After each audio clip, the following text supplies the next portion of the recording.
The champagne in Natalie's hand shimmered under the chandelier, flashing bright and false, the same way her life had been for months without me knowing. From the far side of the packed Manhattan penthouse, I watched my wife tilt toward another man. Her laugh rang out a little too boldly, and her fingers rested far too comfortably on a muscular arm that did not belong to me. I slid my hand into my pocket and felt my phone buzz. A wire transfer had just gone through. That single vibration marked the beginning of everything falling apart. I did not react. I did not speak. I stood there like a stranger in my own marriage, invisible and unnecessary. If you are the kind of person who understands how betrayal can hollow a man out quietly before it ever explodes, then stay with me. The most dangerous lies are the ones whispered in the same bed every night. The ballroom inside the Pierre Hotel was heavy with the smell of expensive perfume and ambition. Conversations floated through the air, smooth and calculated, every word carrying a price tag. This was the annual Vertex Public Relations Gala, and for Natalie Brooks it was the biggest night of her year. I leaned against a cold marble column, holding a glass of sparkling water I never asked for and did not want. I straightened the collar of my tuxedo, which was rented because Natalie insisted it should be. She ignored the fact that I could have purchased the entire floor of that hotel without blinking, using only the royalties from the last quarter. But appearances mattered to her. In her version of reality, I was Daniel, the struggling freelancer, the man with big dreams and unfinished manuscripts, while she carried the financial burden of our Manhattan life. "Daniel, try not to look so miserable," Natalie whispered as she appeared beside me. Her emerald dress fit her perfectly, clinging in a way that used to steal the air from my lungs. Now, looking at her felt different. Her beauty no longer belonged to us. It felt sharpened, aimed outward, like something meant for other people. "I am not bored, Natalie," I said evenly. "I am just watching." "That is what writers do, right?" she replied.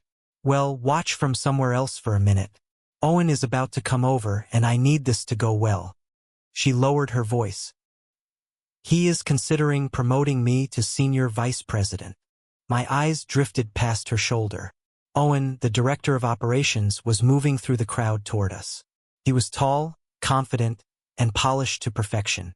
His suit practically announced its price before he opened his mouth. He was everything I was not: loud, commanding, impossible to ignore. "Natalie," Owen said warmly, his smile stretching just a bit too long as his gaze lingered on her chest before snapping toward me. "And you must be the husband, Daniel, right? Still working on that blog?" "It is a novel," I said calmly. "Right, the novel," he laughed, though there was no humor in it. "Very admirable. Honestly, Natalie, I do not know how you do it. Supporting a starving artist in this city? You are practically a saint." Natalie laughed, and something twisted hard inside my stomach. It was not an awkward laugh. It was not defensive. It was agreement. She placed her hand lightly on Owen's forearm. The touch was brief, but it crossed a line. The noise of the room faded for me, replaced by a low, distant ringing. "He has his moments," she said, her eyes never leaving Owen's. "But yes, it can be exhausting. Sometimes I feel like I am the only adult in the room." I took a slow sip of my water. The irony tasted bitter. My phone buzzed silently in my pocket again. This time it was a message from my literary agent, Claire. The auction for the film rights to The Silent Echo just closed. Universal Pictures went in at 8 figures. "We need to discuss the press release. Victor Hale cannot stay anonymous forever." I stared at the screen, then lifted my eyes back to Natalie. She was glowing under Owen's attention. Her body had subtly shifted, her back turned just enough to push me out of the circle. She was embarrassed by me. Somewhere along the way, she had built a story where she was the hero carrying dead weight, and I was the burden. She had repeated that lie so often she believed it herself. "I am going to step outside for a minute," I said quietly. Neither of them noticed. Owen leaned in close, murmuring something into Natalie's ear that made her cheeks flush. As I turned away, the dark glass of a nearby window caught their reflection. Owen's hand rested at the small of her back, His fingers spread in a way that claimed ownership. Natalie did not move away. She leaned into it. I pushed through the gold-trimmed doors and stepped onto the terrace, the sharp November air cutting against my face. Below me, Central Park stretched out under the city lights. I had been waiting for the right time to tell her the truth. To tell her that Victor Hale, the mysterious author she quoted and admired, was the same man she sent to sleep on the couch when my typing kept her awake. I pulled out my phone and began typing a response to my agent. Not yet. Give me one more week. I paused, then erased it. Instead, I typed, let us talk tomorrow. I turned back toward the glass doors and looked inside one more time. Natalie and Owen were gone from the center of the room. They were moving with purpose now, heading toward the elevator bank, disappearing into the private upper floors where the suites were. I stayed on the balcony alone, the city lights smearing together below me like wet paint. Something settled deep in my chest then, heavy and icy all at once. I understood it clearly. I was not her husband anymore. I was an inconvenience. And inconveniences were things people found ways to remove. Normally, I loved silence. I depended on it. Quiet was where my best work came from, the empty space where the darker worlds of Victor Hale took shape. Silence was my raw material. But 3 nights after the gala, that same silence felt wrong. Pressed in on me. It buzzed in the air, like static before a storm, raising the hair on my arms. Natalie was showering. The steady rush of water hissed faintly behind the closed bathroom door. Her tablet sat on the kitchen island, propped up beside a bowl of fruit. She told me she had been reviewing a presentation for the morning. I moved through the kitchen on autopilot, filling the coffee maker, reaching for a mug. That was when the screen lit up. The bright white glow sliced through the low kitchen lighting. It was not a calendar alert. It was a message notification from an application buried inside a folder most people never open. Owen, has the ballast finally fallen asleep? I cannot stop thinking about you in that elevator. I froze. The mug hovered just above the counter. I did not touch the screen. I did not need to. The preview told me everything. The message timestamp was current. The ballast, that was what she called me. Not her husband. Not her partner. A weight, something dragging her down. Something holding her back from the life she thought she deserved. I set the mug down without making a sound. The bathroom door opened. Steam rolled into the kitchen along with the scent of expensive lavender soap. I turned away from the island and picked up a spoon, pretending to rinse it in the sink. Did you make coffee? Natalie asked, tying her silk robe closed. Her tone was light, effortless. The voice of a woman who believed she had nothing to hide. Decaffeinated, I said, lying without hesitation. I am going to bed soon. Good, she replied. You look exhausted, Daniel. You really need a normal sleep schedule. Staying up all night writing those stories is not healthy. She brushed past me, her hand grazing my shoulder. The touch felt empty, automatic. An hour later, the bedroom was dark. I lay on my side, breathing slow and steady, a routine I had mastered over the years to avoid conversations about ambition and practicality. Beside me, Natalie sat upright. I felt the mattress shift. Her phone cast a faint blue glow across the ceiling. She was not sleeping. She was typing. Then she slid out of bed. She did not leave the room. She walked to the window overlooking the street and cracked it open just enough to light a cigarette. She had sworn she quit 2 years earlier. She dialed a number. Hey, she whispered. Her voice changed. It softened. It carried a vulnerability I had not heard directed at me in a very long time. No, he is completely out, she said quietly. Pause followed. I know, Owen. I know. But I cannot just throw him out. The lease is in both our names until January. And honestly, I do not want the drama right now. He is already pathetic enough. I stayed perfectly still, staring at the wall. My heart did not race. It slowed, sinking into a dull, weighted rhythm. If I leave him, he has nothing, she continued. It would feel like kicking a puppy. She laughed softly, low and smoky. God, I wish I was with you. The way you looked at me at the gala. I finally felt like I mattered. I am just carrying someone else's life. She took another drag, smoke curling back into the room, sharp and bitter. Soon, Owen. Promise. Once I get the promotion, I will have the leverage to cut the cord. I just need to do it without looking like the villain. I closed my eyes. The pain was real, sharp, immediate. But underneath it, something else was taking shape. Distance. The calm clarity of someone watching a story unfold from the outside. I understood then that the woman standing by the window was not the person I married. She was a stranger. Someone who mistook kindness for weakness and silence for ignorance. She believed she was trapped with me. She had no idea she was the one in the cage. And that I held the only key. Natalie ended the call, stubbed out the cigarette, and slipped back into bed. She turned away from me, pulling the blanket tight around herself. I did not sleep. I lay there listening to the city breathe and quietly began drafting the final chapter of our marriage in my head. Tuesday morning arrived with the sharp, frantic clatter of heels on hardwood floors. Natalie was already spiraling, late, rushed, drowning in hairspray and stress. She tore through the apartment like a fast-moving storm, grabbing her purse, her tablet, and her insulated travel mug in one frantic sweep. She barely looked in my direction. I sat at the small breakfast nook, staring down at a piece of toast I had lost interest in halfway through. "I am going to be late tonight," she said, checking herself in the hallway mirror. She fixed a loose strand of hair, her jaw tight with focus.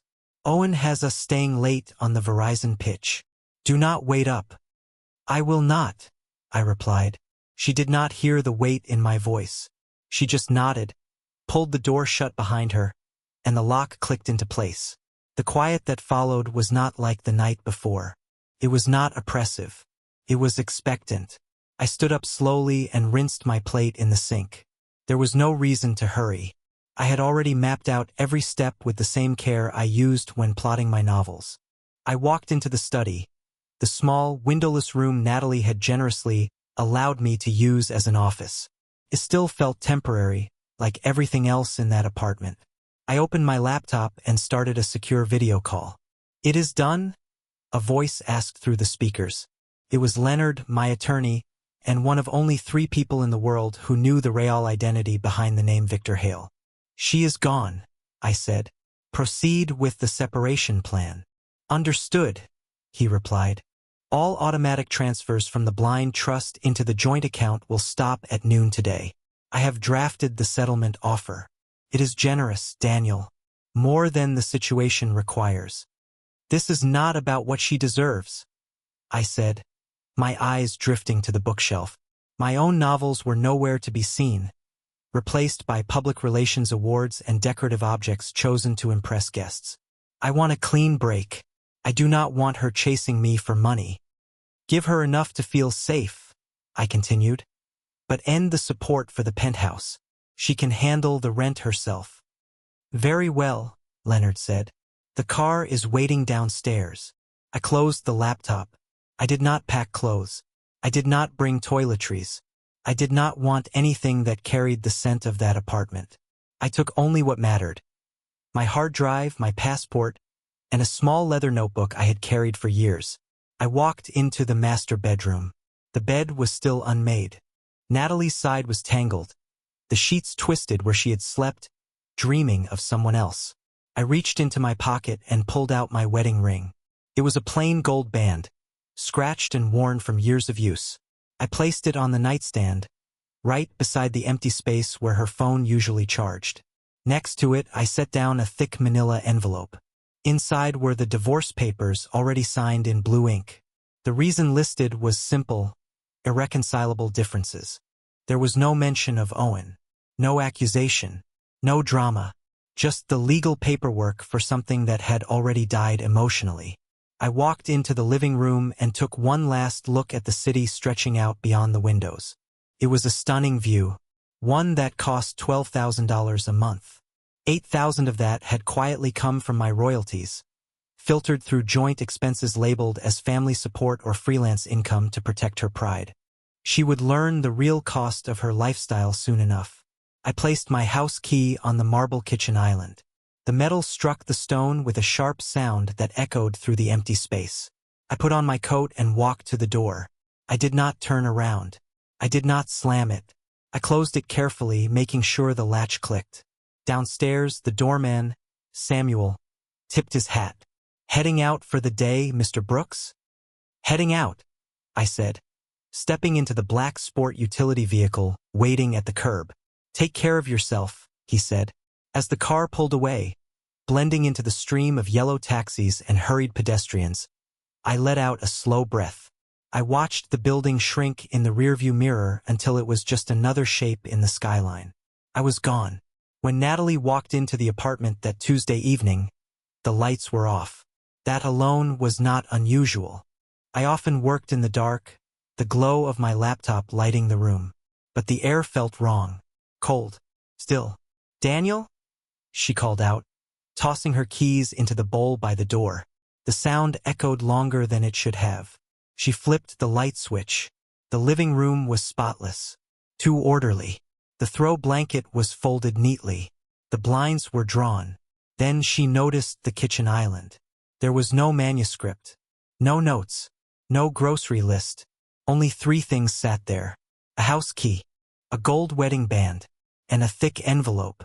She walked closer, her heels clicking against the marble floor. She picked up the ring. Felt lighter than she remembered, almost weightless. She tore the envelope open. The first thing she saw was the heading: Divorce Decree. Petitioner, Daniel Brooks. She skimmed the pages quickly. Her pulse jumped, not from sadness, but from a sharp, defensive anger that rose up her spine. I had not waited for her to do it. I had walked away before she could push me out. There was no handwritten note, no emotional plea, no apology or desperate request to try again. Just formal language and a signature that looked steady and final, like the decision had been made a long time ago. She let the papers slip from her fingers and laughed. It was not joyful. It was jagged and brittle. "Fine," she muttered to the empty apartment. "Do it this way." She grabbed her phone and dialed Owen. "He is gone," she said. "It is done. You can come over." The next 2 weeks blurred together in a haze of champagne, late nights, and adrenaline. Owen arrived with 2 suitcases filled with expensive suits and a shelf of high-end whiskey.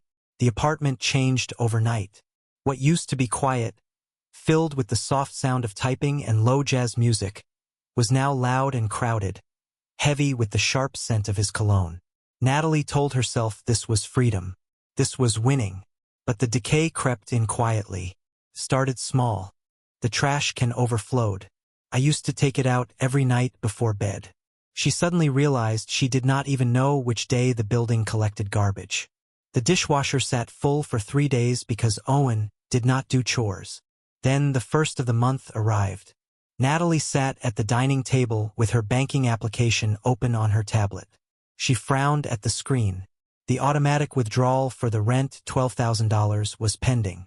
The balance in the joint account was dangerously low. She scrolled backward through the transaction history. For years, regular deposits had appeared every month, labeled as freelance income, usually between $5,000 and $8,000. She had always assumed it was pocket money from my writing, not worth noticing next to her salary. She had never added it up. Those deposits stopped the day I left. "Owen?" she called out. He was stretched across the couch watching a New York Knicks game, shoes still on, feet resting on the coffee table. "Yeah, babe?" he replied without looking away.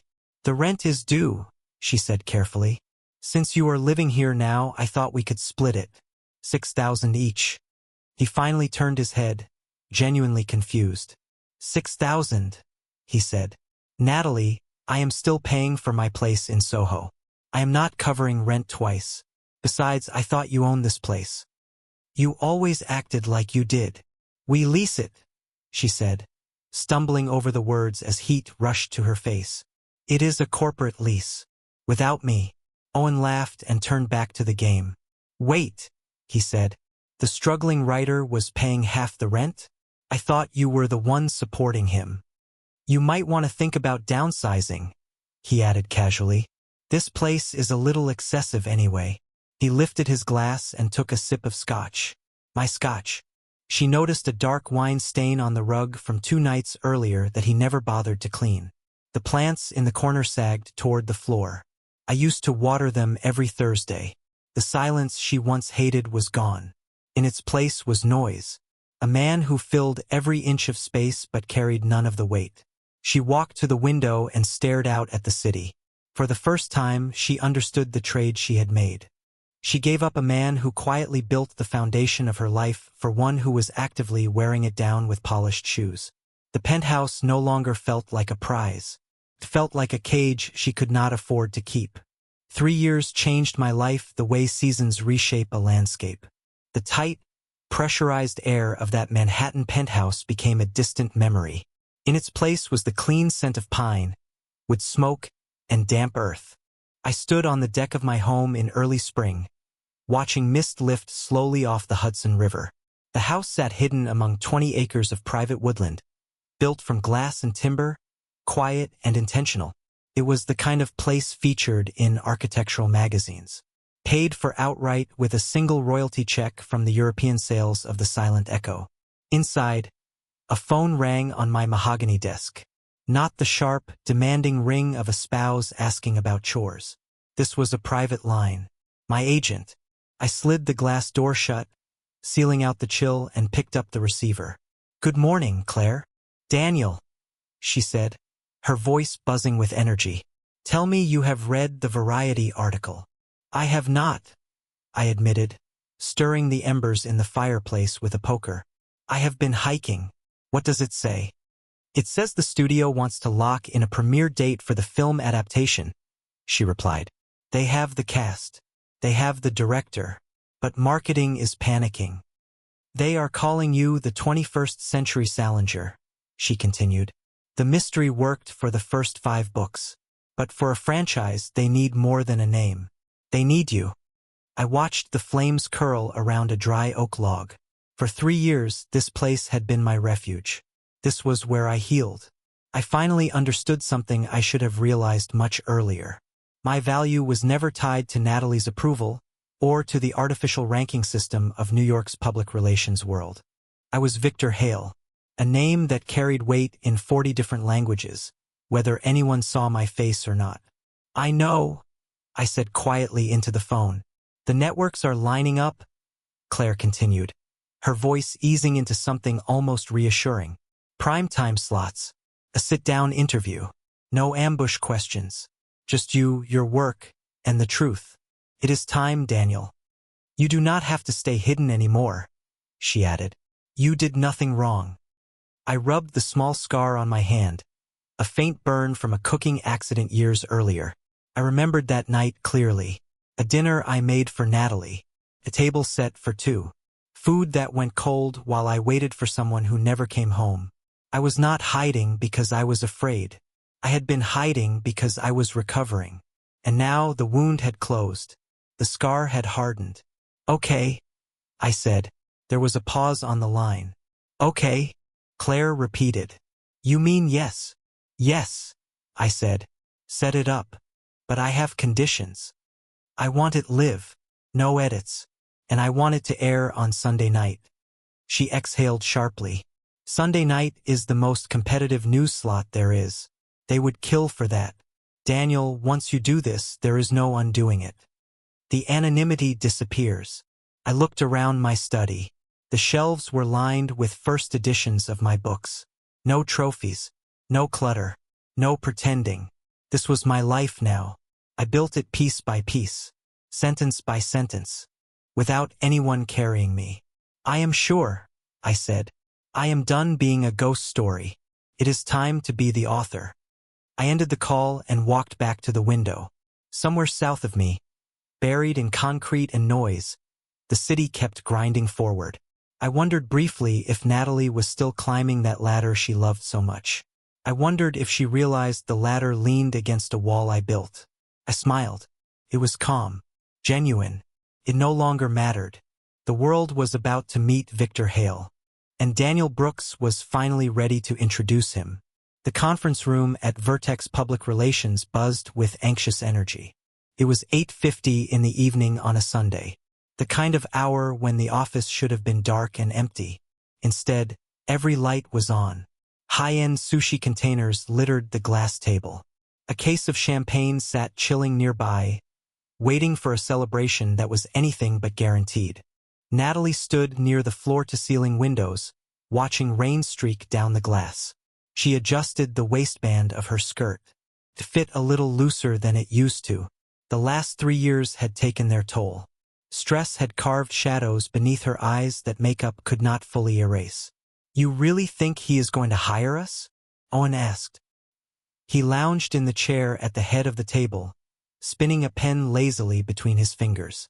He looked heavier now, his face bloated from years of networking that involved far more alcohol than actual work. "He has to," Natalie said, turning back to the room. She forced a confident smile, one that used to come easily. "Victor Hale is a recluse. He does not understand the media ecosystem. He will need protection, and we are the best shield in the city." "We were the best," Owen muttered, just loud enough to be heard. "Before the senator mess." Natalie shot him a sharp look. The firm had taken a hit the previous year. Her personal finances were bleeding as she struggled to keep the penthouse and support Owen's lifestyle. He turned out to be a man with expensive tastes and very little follow-through. The promotion he promised her eventually came, but without the salary increase she needed to replace what I had quietly contributed. "This is our comeback," Natalie said firmly, addressing the junior associates, who looked exhausted and tense. "I have read everything he has written. I understand how he thinks. His work is personal," she continued. "He writes about betrayal, about the pain of being invisible. I understand that. I can sell that." She truly believed it. She had devoured The Silent Echo and every novel that followed. There was comfort in the author's voice. It was observant, compassionate, quietly devastating.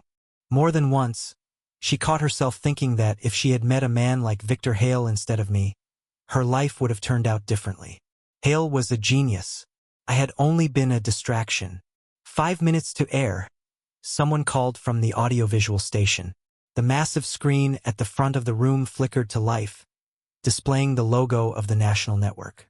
The dramatic intro music began. The unveiling of a legend.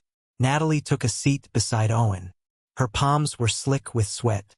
She had already drafted a 3-page pitch email, ready to send the second the interview ended, packed with references to prove she had been listening closely. "Pass the champagne," Owen said, reaching for the bottle. "Let us toast the cash cow." "Not yet," Natalie snapped. "Show some respect. This is history."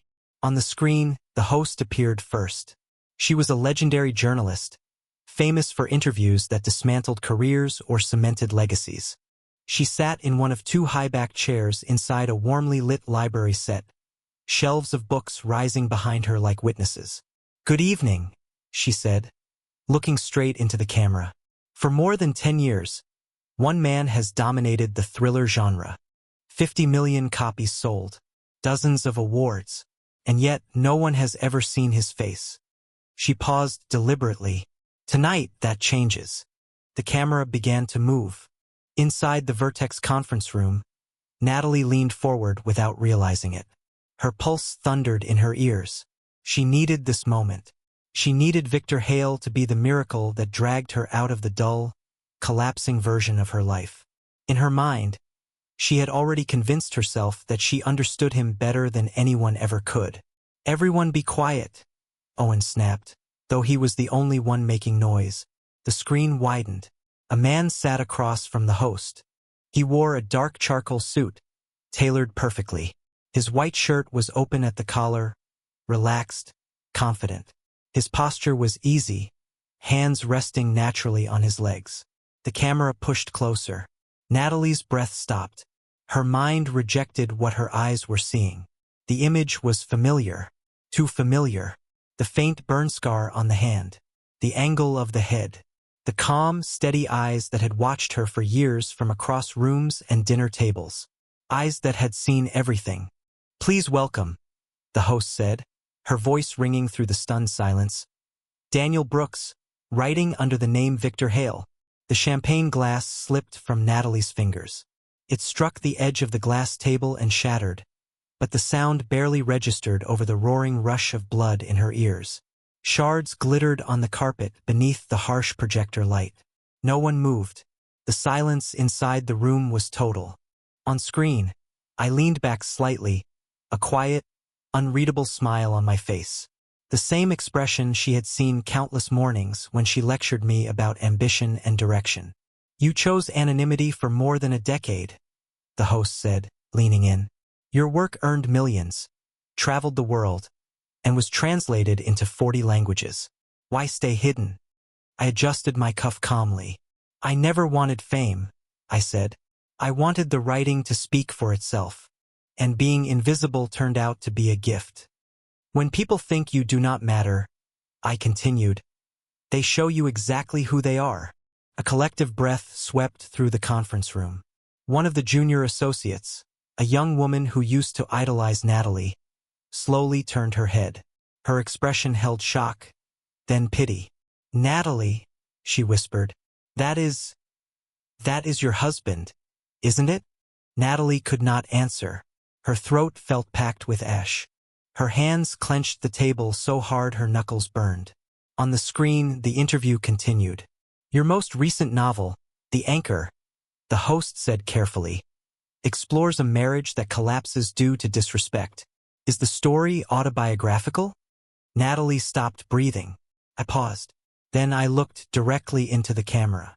For one horrifying second, she felt like I was staring straight through the screen at her, peeling her life open in front of her entire staff. Fiction always begins with truth, I said evenly. I was married for 5 years. I loved my wife, I continued, but we were living in different worlds.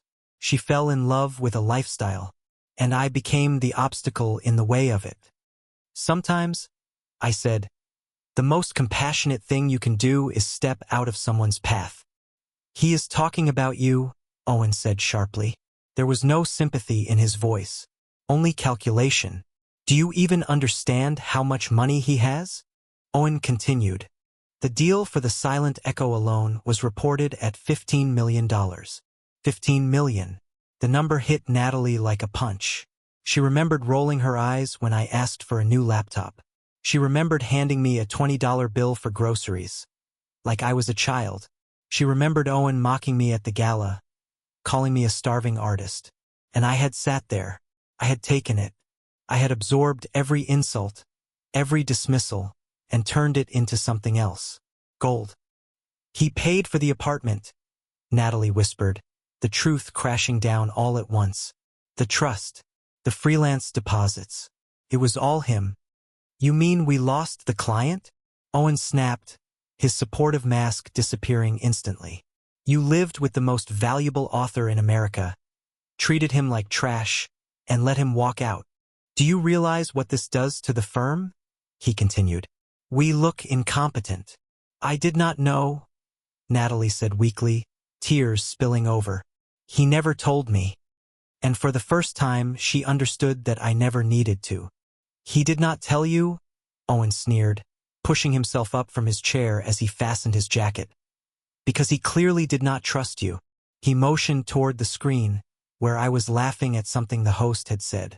I looked relaxed, successful, free in a way that could not be faked. And after watching this, Owen added, I do not blame him. The room tilted. The faces around Natalie blurred together. Colleagues she once trained, people she managed, people who used to wait for her approval. None of them looked impressed.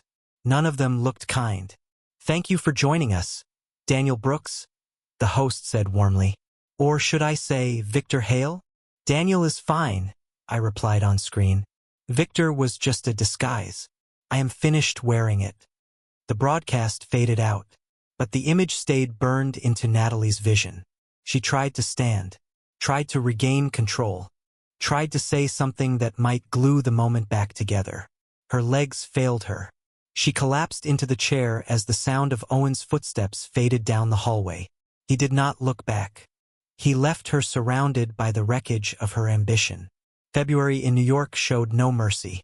The wind tore through Broadway like a blade, slipping through coats and scarves, biting exposed skin. Outside the Strand bookstore near Union Square, a long line snaked around the corner. Natalie stood near the end of it, shivering despite her coat. She was not wearing designer dresses or tailored suits anymore. No emerald gown, no power outfit, just a plain gray trench coat. Her hair pulled back into a simple, practical bun. Vertex had let her go 3 months earlier. The Victor Hale incident, as it was quietly called in industry circles, had sealed her fate. Owen was gone too.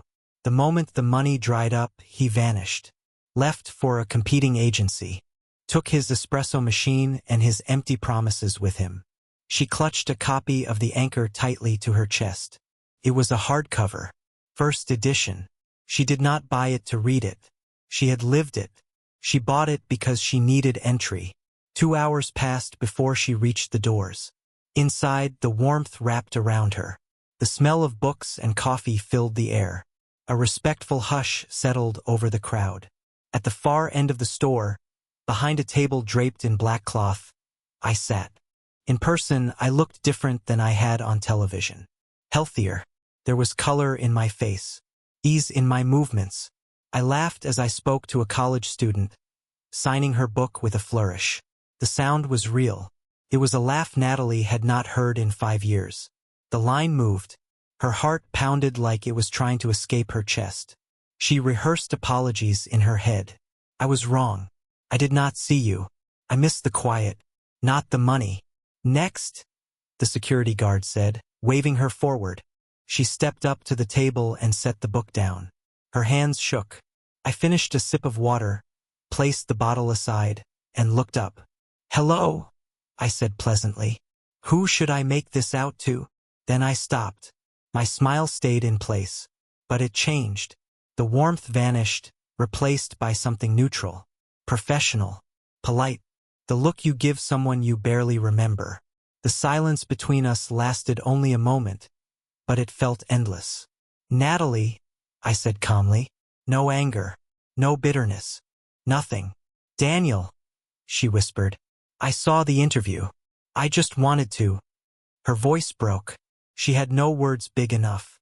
She searched my face, hoping to find the man who made her tea when she was sick. The man who quietly paid for her dreams. "I am glad you came," I said.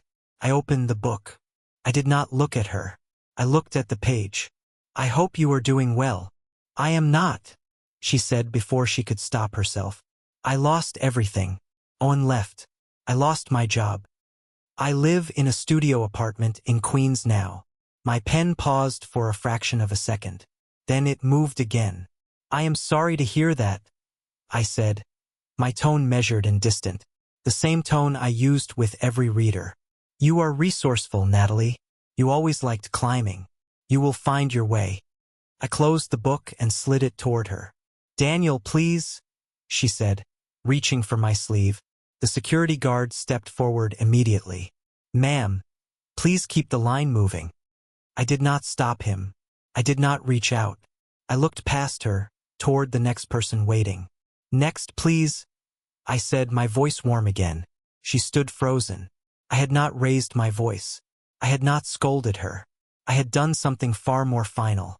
I treated her like a stranger. She grabbed the book and turned away, tears blurring her vision.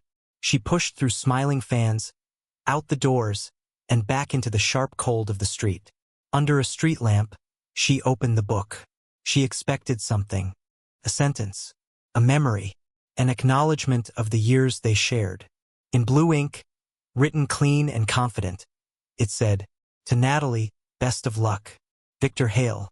She closed the book. The wind tore down Broadway, indifferent to her tears, carrying the noise of a city that once belonged to her. Now it belonged to me.